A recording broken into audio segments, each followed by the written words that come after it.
Well, thanks, gang, for coming back. I really appreciate you hanging in there. My name is Glenn Williams. You're watching BNN TV's It's All About Arts. And right now, it's my great pleasure and honor to introduce you to Chris Flisher. That's right. Did I get it right? You got it right. It's a hard name, but you got it right. Thanks for coming in. I really you for appreciate having it. me, Find yeah. this okay? Yeah, it was great. Very Right easy. on Washington Street. Can't be too hard. Yeah, no, it's very good. Thank you. You are you're a number of things. I am. One thing is an astrologer. We kind of touched base on that a little bit. We're both Aries. Yes, yes. We got a house full of Tauruses.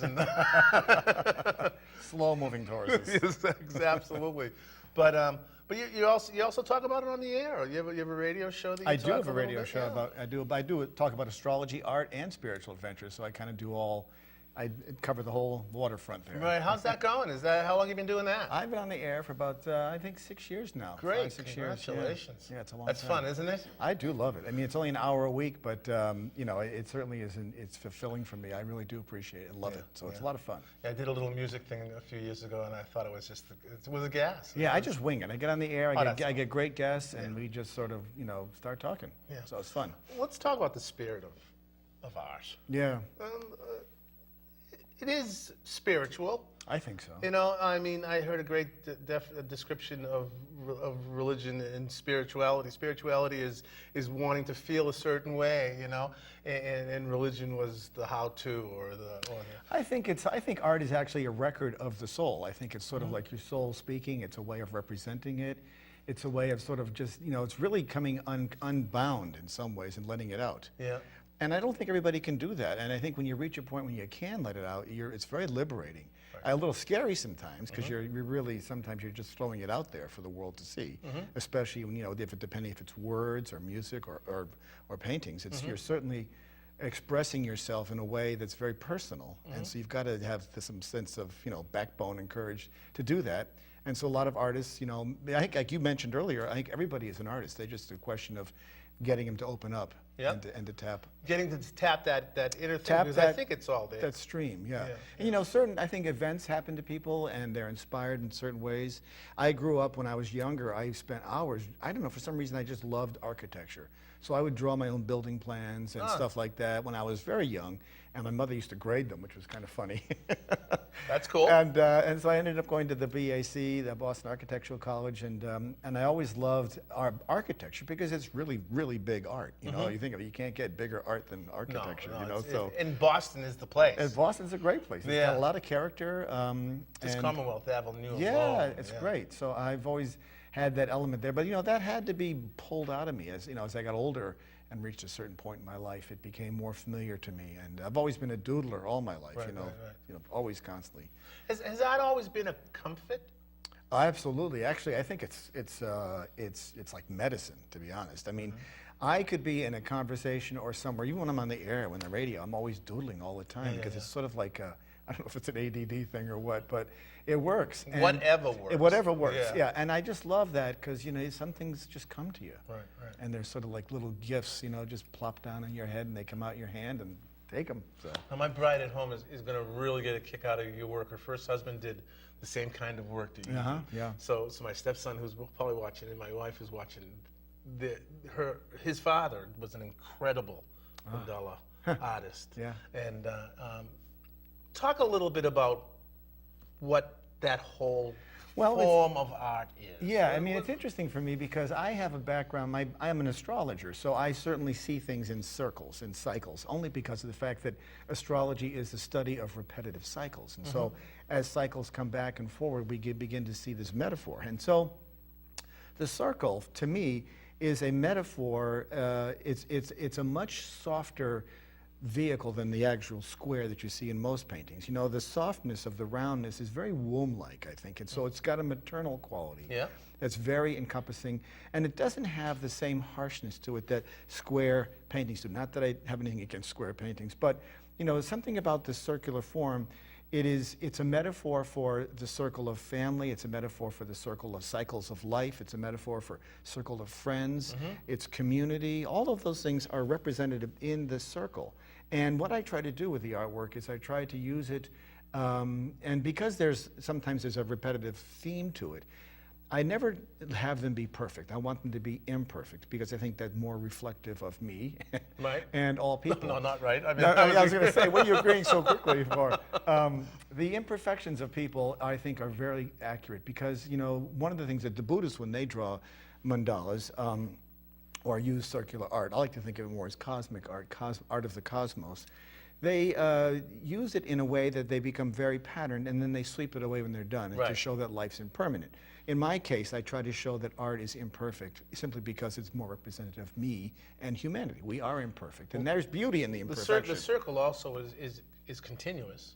Absolutely. And if there are, I don't like to call them imperfections. You can call them that. Maybe that's not the right word. When there's differences. It's more human. Yeah. It's more organic. There's it's also more discovery, It's too. more discovery. It's more organic.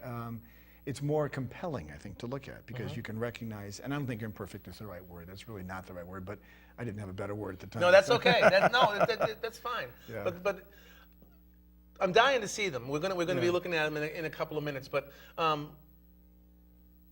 did something happen that brought you to this? Well, I mean, as I mentioned to you before, I've always been an astrologer and I've Yeah. always studied architecture. So I had a lot of this. Excuse me. When you say you're an astrologer, are you studying the stars? Or, Yes. okay. Yeah, Okay. astrology. You know, like Yeah. you know, signs, Yeah. horoscopes. Yeah. Yeah. So I do regular readings. I'm a regular astrologer. So having that as my background and then bringing the architecture in, the architecture and astrology really are very closely aligned because there's a certain mechanical science to them. But then when you get into the interpretive quality, then it becomes much more funky, and you get the humanity to them. Yeah. So there was a point in time when I drew them. I was actually very young. I was probably 20 years old, and I happened to see them on a wall in a dorm room, and it was sort of a preview of what was to come later in my life. And then a series of events happened to me later in my life after I was married, had children. Some sort of series of tragedies happened to me that sort of brought them back to me. So they became a form of therapy for me. They Okay. really became a way for me to sort of put my it's an outlet for me to Right. get my emotions out. And so they became very playful. They became friends of mine. They have a lot of color, and I love color. So they became very much of a repository for my emotions and feelings. So they took on a life The of reason I themselves. wanted to delve into that just a little bit because we have people sitting at home that might be saying to themselves, "Gee, I kind of need an outlet like that. Yeah, I you do. I Good. need, there's got to be something else." I mean, we've talked about life starting at 50 for a lot of people in the adventures that they take in their lives. Yeah. I mean, someone might be sitting home going, I just need something to. Well, I wish I I think- felt like he did. Yeah, I think people can do that. I think you don't always need to have that prod, of an event to happen to you, although that may have been a triggering event for me. I think that, and they did serve a function of being very therapeutic, but I think I think any form of expression is therapeutic, regardless of how whether you're a writer. I'm a writer, so I mean I wrote a lot as well during the time, and I think it's just a question of tapping into it, like we mentioned earlier. And it's something that anybody can do. I mean, everybody's an artist. What kind of writing were you? Poetry or journaling? I was doing all of the above. Yeah, Yeah, I've written fiction. I've written poetry. I write horoscopes, of course. So there's a lot of work involved in that. And there's a lot of philosophy, if you think about it. I mean, astrology really is the reflection of the patterns of time and the cycles. And so in those cycles are social movements. There's social changes that happen in there. Feminism, civil rights are all reflected in where they are the micro that's reflected in the macro, which is the universe and the placement. So we can trace that and see those patterns there. So That's great. it becomes very deep. I mean, it's very No. it's heavy stuff. We only got an hour. We could spend 2 or 3 or 4 or a week. It's quite a bit. Yeah. Let's talk about the medium that you use to create your pieces. Sure. What are you working in? I usually work with acrylic inks, actually, and the acrylic inks they're a happy medium between a watercolor and an acrylic paint because they're liquid, they're fluid, they have a high density of pigment, and you can put them down on a piece of paper, and you're allowed to put, you can put other colors on top of them. So because you can get the layering and you can get colors next to each other very closely, and then you can add water to them to get the transitions. So oftentimes I work on cold pressed watercolor paper. Put the watercolor paper down, you get some water on that paper, and you drop the ink in there, and it just takes Amazing, off. isn't it? Beautiful. Well, let's take a look at some of your pieces, Sure, Chris. absolutely, I mean, and you can walk us through, tell us a little Sure, bit about what love we're to. looking at. Let's see. We can get a piece up here. Hello? There we go. Here we go. Okay, now this this is called Ball of Confusion. And the watermark is on there because it's the images. We had to pull them off of the They're web. off their website. Yeah, that's the only reason they're there. But they're not there in the real pieces. But this is called Ball of Confusion. And what I actually did was I took pieces of artwork that I had already created. You'll see certain segments in there that are from existing pieces, and I sort of put them into a composite piece, Right. and then brought in a lot of other elements with the same time. This is based on the number 8. You'll see 8 patterns around the outside, but each of them are different, and it is called, as I said, Ball of Confusion. Ball of Confusion. Okay, next. This is based on the chakras, one of the chakras. This is the 6th chakra. And it's called Chakra 6. In the middle, you'll see the Om symbol, which is the Hindu Om symbol, and this is based on the number 6. So that's what that's based on. And you'll see a repetitive theme. You'll see the geometric patterns. They're sort of layered there. So you'll see the 6, and then you'll see a counter 6. Right. So if you look at those points, you'll see there's a very geometric quality to them. But they are, if you get up close and you see them, you'll realize that they're not, each individual section has character unto its own. Okay. This is called Divine Intervention, Wow. and even though it is square, we do see that the circular theme is there. It's got sort of a powerful name, but when I actually wrote all the text to accompany each of these paintings, and so the painting, the text that accompanies this is really very tongue-in-cheek. It's sort of about, you know, the spirituality and people being a little bit too serious about it. So if I had a piece, I'd have some literature to read along with it. Everyone to help has me a work story. it? Yeah, That's great. Yeah, Okay. everyone has a story that goes with it. Okay. They're all titled and have stories that go with it, and the story supplements. This is called dorje. Now, in Buddhist traditional ritualism, they use a thing called a dorje, which is it's sort of a talisman. It's a handheld piece, like a wand of sorts, that has bells on either end of it, and it's used as a sort of a protective element. It's a talisman. So in the center of this, you'll see those two pieces crossed, and then you'll see the word Om written around the outside there. So I like to bring in lots of different elements of spirituality or spiritual metaphors, or some sort of symbolic quality to it. No, I understand that. Yeah, and this is called tabula rasa. Now, the word tabula rasa actually means clean slate. It's a term that they use in art as well as philosophy, meaning clean slate. But this is exactly the opposite of a clean slate because there's lots going on there.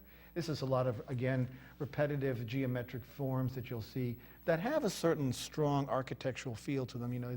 You've got a certain repetitiveness. You could almost see this as a temple looking down from the sky, Yes. which is what a mandala many cases is a reflection of looking down at a temple from the sky, a sutra, something like that. What size are these pieces? They run for these are about 2 to 3 feet across, so they're good size. We got time for one more, I think. Let's. If we got one Do more. we have one more? No, we don't. Okay. Chris, that's amazing. Yeah, they're very, I've enjoyed drawing them. Do you have a show coming up? You do, don't you? I do. I work with Suzanne Schultz. Suzanne was on earlier. Our co-host. I just signed up with her for Canvas Fine Arts. Congratulations. Yeah, it's great. I'm That's very gonna be- excited about it. yeah. I've known Suzanne for years, and I love the way that she has just, really blossomed into this huge art empire. So it's very Yes, it exciting. is an art empire, isn't it? I'm just a cog in And one I'm of happy the... to be part of the new empire. But I have something coming up at U-Forge. I believe it's on March 31st. I'm going to be part of Excellent. a group gallery there on the theme of blue. So I've got a piece that's blue that's going to be in there. So. Will you only show during your astrological... Oh, no, I will show anytime. As a matter of fact, I shouldn't be on the air right now, to be perfectly honest. Did you check this morning Oh, before no, you I know came? exactly what's going on. Okay, good. Is there a website people can visit? Yes, it's my first and last name, www.chrisflisher.com, or turningofthewheel.com will get you there too. That's the name of my radio show. Very nice to meet you. Nice to meet Thanks you, too. very I'm much, sure we'll Glenn. see each other again. Yeah. Hey, thank you very much for coming in. I appreciate it. All of our guests are always welcome back again to come back anytime they'd like. Listen, gang, thanks an awful lot for being here with us tonight. This was a very fascinating show. New art, people talking about, the adventure of life. There's all kinds of opportunities here. And spirituality, how art can really affect you spiritually and stuff. I mean, this has really been a great show. I want to thank you all for being here with us. Get out and do something artful for yourself, okay? We're going to see you next week. And like I like to say every week, please, keep in the forefront of your minds our mothers, fathers, sons and daughters, aunts and uncles, nieces and nephews on foreign soil. Please, get out, do something artful for them. They'll appreciate it. I'll appreciate it. You'll appreciate it. Listen, gang, we'll see you next week, okay? Good night now.